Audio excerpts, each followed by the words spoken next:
வெப்பநிலையை நாம் துல்லியமாக கணக்கிட வெப்பநிலை மானி உதவுகிறது. வெப்பநிலையை கணக்கிட உதவும் கருவி வெப்பநிலை மானி. வெப்பநிலை, வெப்பநிலையின் வரையறை. ஒரு பொருள் எந்த அளவு வெப்பமாக அல்லது குளிர்ச்சியாக உள்ளது என்பதனை அளவிடும் அளவுக்கு வெப்பநிலை என்று பெயர். வெப்பநிலையின் SI அலகு கெல்வின் ஆகும். வெப்பநிலைன்னா என்னன்னா, ஒரு பொருள் எவ்வளோ சூடாக இருக்குது, எவ்வளோ குளிர்ந்துருக்கு அப்படிங்கிறத அளக்கிற அளவுக்கு தான் வெப்பநிலையின் பேர். வெப்பநிலையோட SI அலகு கெல்வின். ஆப்பிரிக்காவில் உள்ள லிபியாவில் 1922ஆம் வருடத்தில் ஒரு நாள் காற்றின் வெப்பநிலையானது 59 டிகிரி செல்சியஸ் என கணிக்கப்பட்டிருக்கிறது. அண்டார்டிக் கண்டத்தின் வெப்பநிலை தான் உலகிலேயே மிக குறைந்த வெப்பநிலையாக அளவிடப்பட்டுள்ளது. அது தோராயமாக -89 டிகிரி செல்சியஸ் என கணக்கிடப்பட்டுள்ளது. வெப்பநிலை நீரின் உறைநிலைக்கு குறைவாக இருக்கும் பொழுது எதிர்குறி மைனஸ் உபயோகப்படுத்தப்படுகிறது. நீரின் உறைநிலை 0 டிகிரி செல்சியஸ் என கணக்கிடப்படுகிறது. நமது உடலின் சராசரி வெப்பநிலை 37 டிகிரி செல்சியஸ் ஆகும்.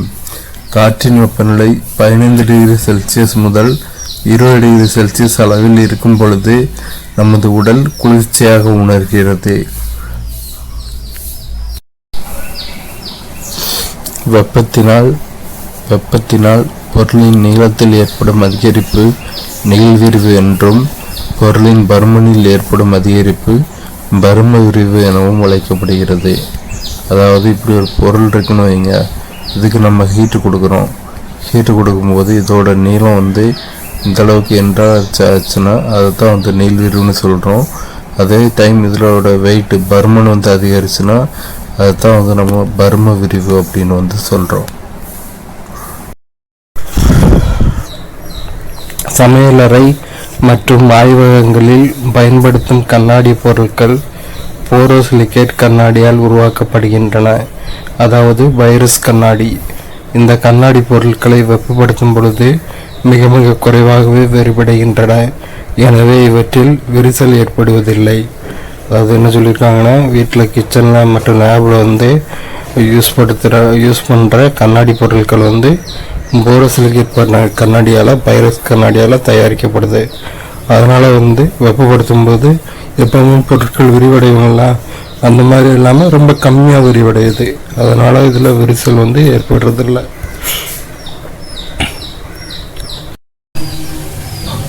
மின்சுற்றின் வகைகள். எளிய மின்சுற்று, தொடர் இணைப்பு, பக்க இணைப்பு. ஈல் எனும் ஒரு வகை மீன் மின்சாரத்தை உருவாக்கும் திறன் கொண்டது.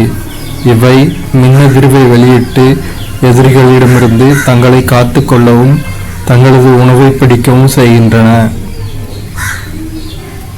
இந்த படத்தில் கொடுத்துருக்குல்ல, இதுதான் ஈல் மீன். இந்த படத்தில் கொடுத்துருக்கிறது தான் ஈல் மீன்.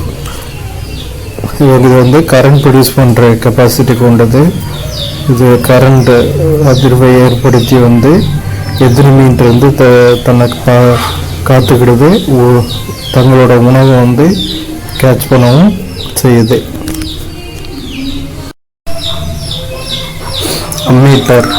அம்மீட்டர் என்பது ஒரு மின்சுற்றில் பாயும் மின்னோட்டத்தின் அளவை அளவிடும் கருவியாகும். இக்கருவியானது சுற்றில் தொடர் இணைப்பில் இணைக்கப்பட வேண்டும். அம்மீட்டர்னா என்னன்னா, இது இந்த படத்தில் கொடுத்துருக்கலாம், இதுதான் அம்மீட்டர். ஒரு கரண்ட் சர்க்குலேஷனில் கரண்ட் எவ்வளோ போகுது அப்படிங்கிறத மெஷர் பண்ணுறதுக்கு பயன்படுத்துகிற கருவி தான் அம்மீட்டர். இது எப்போவுமே தொடர் இணைப்பில் சீரியஸ் கனெக்ஷனில் தான் மாட்டப்பட்டிருக்கணும்.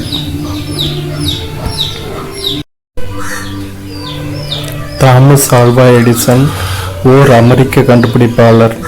இவர் 1000க்கும் மேற்பட்ட உபயோகமான பொருட்களை உருவாக்கியுள்ளார். அவைகள் பல வீடுகளில் பயன்படுத்தக்கூடியவை. மின்விளக்கை கண்டுபிடித்ததற்காக நாம் என்றும் அவரை போற்றுகிறோம். மின்விளக்கை கண்டுபிடித்தவர் யார்? Thomas Alva Edison. அவர் அமெரிக்க நாட்டினை சேர்ந்தவர். எந்த கண்ட்ரி? அமெரிக்கா. அவருடைய காலம் பிப்ரவரி 11, 1847 to அக்டோபர் 18, 1931. 1000க்கும் மேற்பட்ட இன்வென்ஷன்ஸ் வந்து தாமஸ் ஆல்வா எடிசன் கண்டுபிடிச்சிருக்காரு. அதில் முக்கியமான பயன்பாடு மின்விளக்கு, லைட்டு. இன்றைக்கி நம்ம வீட்டில் யூஸ் பண்ணுற லைட்டு, பல்பு தான் தாமஸ் ஆல்வா எடிசனோட முக்கியமான கண்டுபிடிப்பு.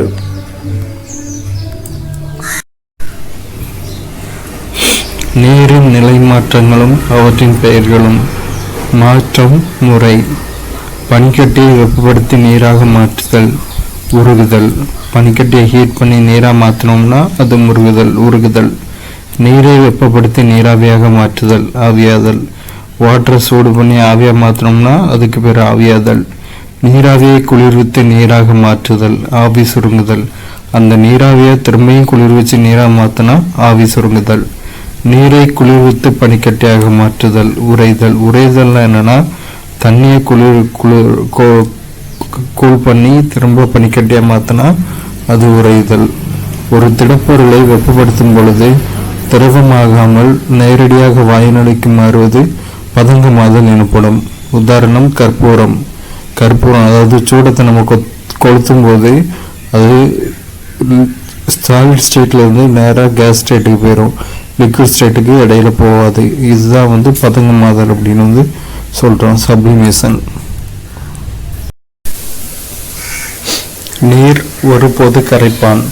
அது பெரும்பாலான பொருட்களை கரைக்கிறது.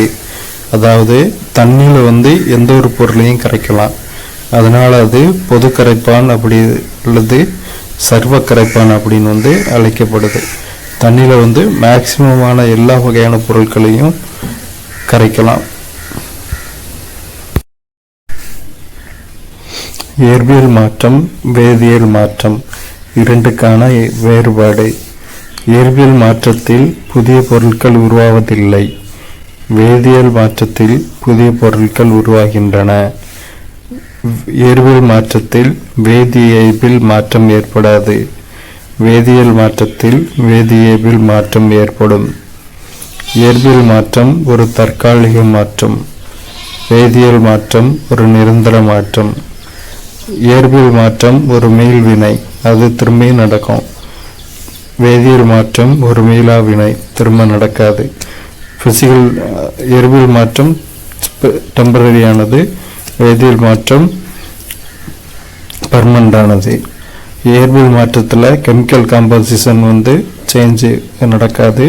வேதியியல் மாற்றத்தில் வேதியியல் மாற்றம் ஏற்படும்.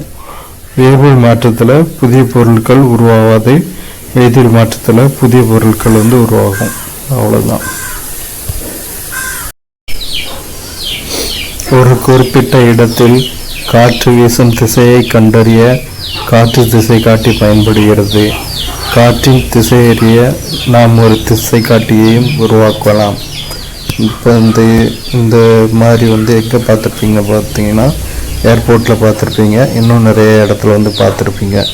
விண்டு எங்கேருந்து எந்த டைரெக்ஷன்லேருந்து எந்த டைரெக்ஷனுக்கு ஃப்ளோ ஆகுது அப்படிங்கிறத இண்டிகேட் பண்ண தான் இப்படி கட்டியிருப்பாங்க, இப்படி வச்சுருப்பாங்க. இப்போ இங்கே இந்த மாதிரி இருக்குதுன்னா விண்டு லெஃப்ட் சைட்லேருந்து ரைட் சைடு ரைட் சைடு வீசுது அப்படின்னு அர்த்தம். உள்ளிழுக்கும் மற்றும் வெளியிடும் காற்றின் ஏவு. பகுதி பொருட்கள்: உள்ளிழுக்கும் காற்று, வெளியேற்றும் காற்று. நைட்ரஜன் 78%, 78%.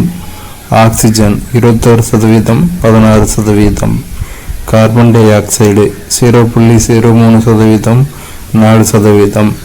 நீராவி மாறுபடும் அளவு கூடுதலாக வெளியேறும். மந்த வாயுக்கள் 0.95%, 0.95%. தூசு மாறுபடும் அளவு இல்லை. வெப்பநிலை அறை வெப்பநிலை, உடல் வெப்பநிலை. நம்மால் வெறும் கண்களால் செல்லினை காண இயலாது, ஏனெனில் அது அளவில் மிகச் சிறியது. அதனை கூட்டு நுண்ணோக்கியால் நம்மால் காண இயலும். தற்காலத்தில் எலக்ட்ரான் நுண்ணோக்கியானது செல்களை நன்கு உருப்பெருக்கம் செய்து பயன்படுகிறது. செல்லை நம்ம வெறும் கண்ணால் பார்க்க முடியாது, அந்த அளவுக்கு அது ரொம்ப சின்னது. ஆனால் மைக்ரோஸ்கோப்பில் செல்லை பார்க்கலாம், நுண்ணோக்கியில் செல்லை பார்க்கலாம். எலக்ட்ரான் நுண்ணோக்கி அந்த செல்லை உருப்பெருக்கம் செய்து காண பயன்படுது.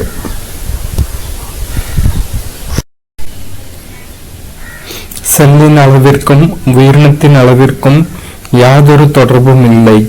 உதாரணமாக, யானையின் செல் சுண்டலியின் செல்லை விட மிகப்பெரியதாக இருக்க வேண்டும் என்ற அவசியம் இல்லை. அதாவது செல் எந்த பெரிய உயிரினத்தினாலும் சரி, சின்ன உயிரினத்தினாலும் சரி, பெரிய உயிரினம்னா பெரிய செல்லா இருக்கும், பெரிய அளவு பெருசா இருக்கும், சின்ன உயிரினம்னா சின்னதா இருக்கும் அப்படின்னு கிடையாது. செல்லோட அளவுக்கும் அதுக்கும் சம்பந்தம் இல்லை. செல்லோட அளவுக்கும் உயிரினத்தோட அளவுக்கும் சம்பந்தம் இல்லை. இதான் கொடுத்துருக்காங்க.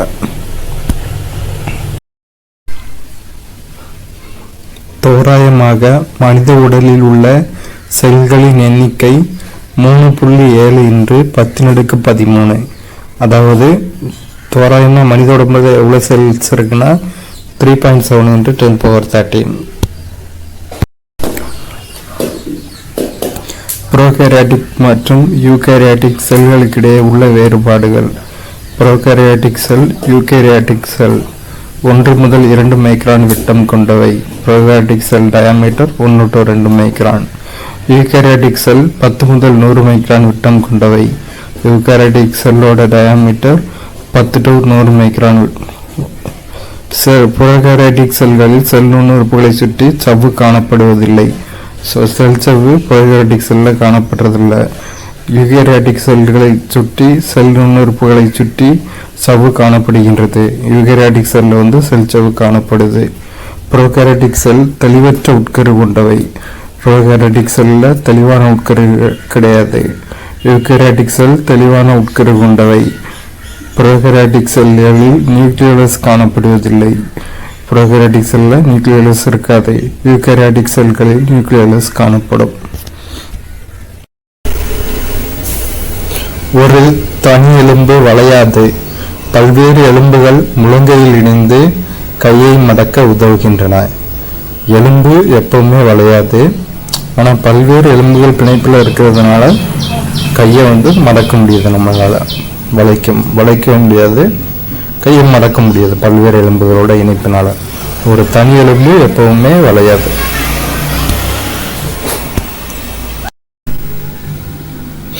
உணவு பாதையின் பாகங்கள்: வாய், வாய்க்குழி, தொண்டை, உணவு குழல், இரைப்பை, சிறுகுடல், பெருங்குடல், மலவாய். செரிமான சுரப்பிகள்: உமிழ்நீர் சுரப்பிகள், இரைப்பை சுரப்பிகள், கல்லீரல், கணையம், குடல் சுரப்பிகள். மனிதனின் ஒவ்வொரு நுரையீரலும் ஏறக்குறைய 300 மில்லியன் நுண்காற்று பைகள் உள்ளன. கொட்டாய் விடுதல் மூலம் நாம் அதிக அளவு ஆக்சிஜனை உள்வாங்கி அதிக அளவு கார்பன் டை ஆக்சைடு வெளியிடுகிறோம். மனிதனோட நுரையீரலில் 300 மில்லியன் நுண்காற்று பைகள் இருக்கு. கொட்டாய் விடுதல்னால ஆக்சிஜனை இன்ஹேல் பண்ணிட்டு கார்பன் டை ஆக்சைடை நம்ம வெளியே விடுறோம்.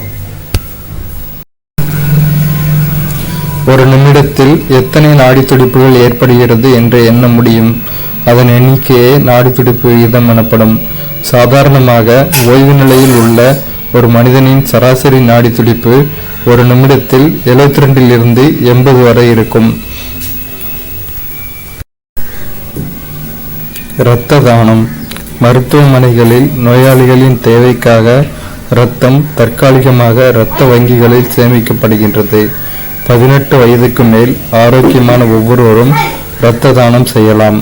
அதன் மூலம் அவசரகால விபத்து காலங்களிலும் அறுவை சிகிச்சையின் போதும் இரத்தம் தேவைப்படுபவர்களுக்கு உரிய காலத்தில் இரத்தம் கொடுக்கப்படுகிறது. இரத்த தானம் இவர்களின் உயிர் காக்க உதவுகிறது. இரத்த தானம் எத்தனை வயசுலேருந்து கொடுக்கலாம்? 18 வயசுலேருந்து கொடுக்கலாம்.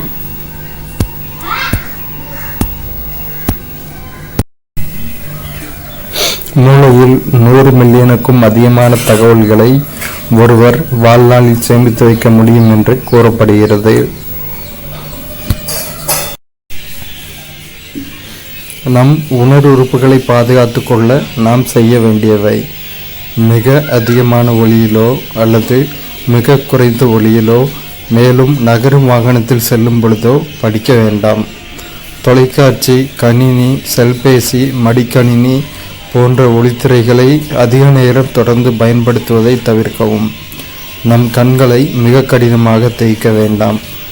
கண்ணில் உள்ள தூசிகளை அகற்ற தினந்தோறும் 2 அல்லது 3 முறை தூய்மையான தண்ணீர் கொண்டு நம் கண்களை மென்மையாக சுத்தம் செய்யவும். செவிகள் கடுமையான அடி அல்லது தாக்குதல் போன்ற நிகழ்ச்சிகளிலிருந்து பாதுகாக்கப்பட வேண்டும். கொண்டை ஊசி, பல்குச்சி இவற்றை வைத்து செவிகளை சுத்தம் செய்வது ஆபத்தான செயல். எனவே இதனை தவிர்க்க வேண்டும். பட்ஸெல்லாம் வச்சு காதில் கொடை. உங்கள் உணர்வு உறுப்புகளை பாதுகாத்துக் கொள்ளவும். நம் உணர்வு உறுப்பை பாதுகாத்துக் கொள்ள நாம் செய்ய வேண்டியவை: மிக அதிகமான ஒளியிலோ அல்லது மிக குறைந்த ஒளியிலோ, மேலும் நகருமான வாகனத்தில் செல்லும் பொழுதோ படிக்க வேண்டாம். தொலைக்காட்சி, கணினி, செல்பேசி, மடிக்கணினி போன்ற ஒளித்திரைகளை அதிக நேரம் தொடர்ந்து பயன்படுத்துவதை தவிர்க்கவும். நம் கண்களை மிக கடினமாக தேய்க்க வேண்டாம். கண்ணில் உள்ள தூசிகளை அகற்ற தினந்தோறும் 2 அல்லது 3 முறை தூய்மையான தண்ணீர் கொண்டு நம் கண்களை மென்மையாக சுத்தம் செய்யவும். செவிகள் கடுமையான அடி அல்லது தாக்குதல் போன்ற நிகழ்ச்சிகளிலிருந்து பாதுகாக்கப்பட வேண்டும். கொண்டை ஊசி, பல்குச்சி இவற்றை வைத்து செவிகளை சுத்தம் செய்வது ஆபத்தான செயல். எனவே இதனை தவிர்க்க வேண்டும். ஏனெனில் இதனால் காது செவு கிழிந்துவிடும், காது தொற்று ஏற்படும். அதாவது பட்ஸு, ஊக்கெலாம் யூஸ் பண்ணக்கூடாது, காதில் விட்டு குடையக்கூடாது. தினமும் தோலை சுத்தமாகவும் புத்துணர்ச்சியுடன் வைத்துக்கொள்ள தினமும் 1 முறையாவது குளிக்க வேண்டும். 2 வாட்டி குளித்தாலும் நல்லதுதான். நாளமில்லா சுரப்பிகள் இருப்பிடம்: பிட்யூட்டரி சுரப்பி, மூளையின் அடிப்பகுதி; பீனியல் சுரப்பி, மூளையின் அடிப்பகுதி; தைராய்டு சுரப்பி, கழுத்து; தைமஸ் சுரப்பி, மார்புக்கூடு; கணையம், வயிற்றின் அடிப்பகுதி; அட்ரினல் சுரப்பி, சிறுநீரகத்தின் மேல்; இனப்பெருக்க உறுப்புகள், இடுப்புக்குழி.